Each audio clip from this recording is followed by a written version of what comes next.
Yan, hello everyone. Dito naman po tayo sa park.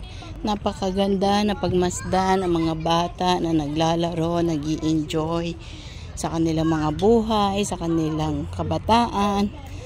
At yun, yung maganda na sila ay masaya at naglalaro. Nakaka-enjoy yung ganyan, 'di ba? Na parang walang problema. Yan, na nag-i-enjoy sila na walang mga problema ang mga bata. At pag napagod, kain, tulog sila, diba? Yan ang gawain ng mga kabataan. Nawa, dapat ganun din po tayo, na laging masaya. Nandun ang joy, ang love, ang peace, yung walang takot, no matter what. Gaya yan, umaakyat sila sa ganyan, diba? Na wala silang takot kasi alam nila na kaya nila at kaya na sinesecure na nandun tayo natutulong bilang mga magulang.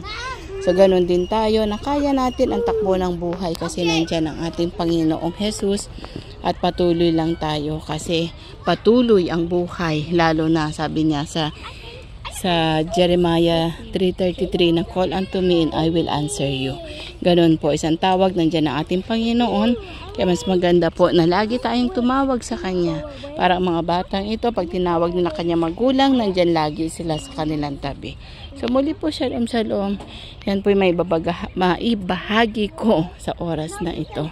May God bless you all. Okay, bye for now.